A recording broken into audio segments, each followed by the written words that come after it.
That's Nick. And that's Joseph. And today we're here to talk about Hypnotic, which I believe is the 20th film directed by Robert Rodriguez, which premiered as a work in progress at the South by Southwest Film Festival earlier this year. It's being released courtesy of Ketchup Entertainment on May 12th, 2023. Arguably still is a work in progress. Ooh. What Robert Rodriguez movies do I know? Well, we rewatched The Faculty recently. That's him? Yeah. With Elijah Wood? Mm-hmm. Oh. He did the El Mariachi trilogy, which includes Desperado and Once Upon a Time in Mexico, the Spy Kids franchise, Sharkboy and Lavagirl. Did he do that experimental movie from the 70s that was re-released like a year ago about like a clown in an amusement park? No. No? No. Okay. But very prolific filmmaker, to be sure. It stars Ben Affleck, and I was asking you, do you think in the history of cinema there's ever been a married couple who both are in a film where they're the star that's released on the same day, period, and then that both of them are so terrible? No, but of course Liz Taylor and Richard Burton come to mind, but usually they were in the same film that was panned. Well, I'm referring to J-Lo in The Mother, the Netflix film, and now Ben Affleck in Hypnotic.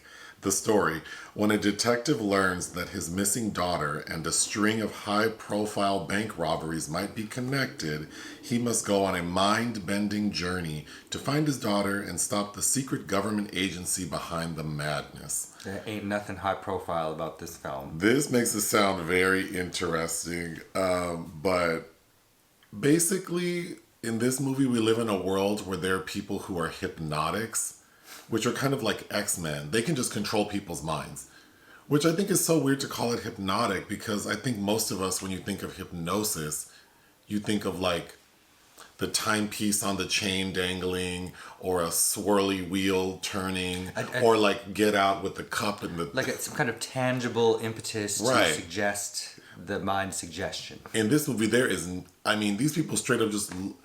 There is nothing happening. They're just getting people to do stuff. They exchange terse looks with their victims and say sentences. But, oh God, I just have to tell it out of sequence. There is this organization called the Division, and it's being led by... William Fichtner playing Dellrayne. So this movie is a lot like Firestarter. Meets Total Recall. Yeah, so Ben Affleck and his wife... Diana Cruz, played by Alice Braga. They are both hypnotics, like powerful hypnotics. And they had a baby. So she's like a super hypnotic, like Firestarter style. So of course, the Division, this government agency, wants to control her, to use her power. They say to like, because if hypnotics are not controlled, that could destroy the world, right? So they're hoping that they can use this little girl's power to control other hypnotics so they don't run amok. But of course the parents are like, no, we want our daughter to be free, even though she's a huge danger to everyone. So they hide her somewhere and they erase their own memories. The reset. So, reset their own memories so they could never lead anyone to her. So that's the story, but we see it as Ben Affleck as a detective for the Austin Police Department, and his life, his story is that he had a daughter, but she was kidnapped, and he had a wife, but it's this white lady, not Alice Braga. So that's, as the audience, that's what we think he's living, but then we quickly realize that it's all fake. So the opening act is like him meeting Alice Braga, finding out more about the Division. They go on a chase sequence, and then we realize like, oh, this is just like an exercise the Division is doing. So they have Ben Affleck at their facility, and they're making him run through these scenarios, hoping to jog his memory and then figure out where his daughter is. But we're told that they've done this, like the first act of the movie that we just watched as the audience, this Division has done it like 13 times, and they still can't figure out where the girl is. So then it turns into Ben realizing, with the help of the girl's real mother, Alice Braga, that they need to find her so they can protect her. But the reason that the guy from the Division is robbing banks is because Ben left little Crumbs. crumbs that are basically like in safe deposit boxes at a bunch of different banks. Which are really safe deposit box in his mind. So This that is very dream catcher. yes, it is Duddits. It's very Duddits. So that's why the bad guy is going robbing all these banks. He doesn't want money. He wants the little clues. But in the end, Ben is able to escape the facility. He finds a clue that reminds him of where his daughter is. He takes Alice Braga with him. And the climax is so anticlimactic because all the bad guys show up. Whoever did the styling for this movie, the costume design's bad. for the division people are the ugliest red coats, most ill-fitting red coats you've ever seen. I don't know if they watch too much Handmaid's Tale, but these people look like cater waiters. They look like cater waiters. They descend onto the house that the girl is. Who's being housed by Jeff Fahey, who's a Rodriguez regular. He's in Planet Terror. And the division's there to they're prepared to snatch this girl up. And Ben is like, well, you can have her. And when this little girl comes out, she's like all powerful. So there is no conflict. She makes all of the bad guys kill themselves with guns. It's actually it's pretty extreme. It's pretty extreme. It looks funny. Particularly in today's climate, to have this girl control all these people to shoot themselves, and you see them shooting themselves, including the main bad guy. Mm-hmm. She gets him to shoot himself. William Fichtner. It's very Jean Grey in the X-Men film. Yeah. Yes. But when they all die, so after this girl has caused all these people to shoot themselves, then Ben Affleck, his wife, and the little girl get together like a little Hallmark movie. Well, now everything's happy and we can go on about our lives. The end. Mm-hmm. Man. I gave The Mother a terrible score. I'm going to give this movie the same score. But I dislike this movie more because, number one, Ben Affleck looks so bored. He looks he looks like he wants a drink and a cigarette. Yep, he looks like that meme of him and J-Lo at the award show after she snapped at him and he just looks like he's dead inside. That's how he looks through this entire movie. There are several scenes where Alice Braga is chattering away at him and he looks just like... dead. Like a cadaver. Then Alice Braga, I thought her acting was crunchy. I think she's a good Brazilian actress in films like City of God, of course, but a lot of her works in American films, I just don't know how properly utilized she is. And this role, the script by Rodriguez and Max Borenstein is certainly not doing her any favors. You mean when she's speaking English? I just mean that when she's used in American films, I don't know, she just seems to get... it's very stiff. Very terrible roles. It reminded me of how in Total Recall, Sharon Stone is the plant wife to Schwarzenegger, and then this woman of color, Rachel Ticotin, has to be the one to wake him up.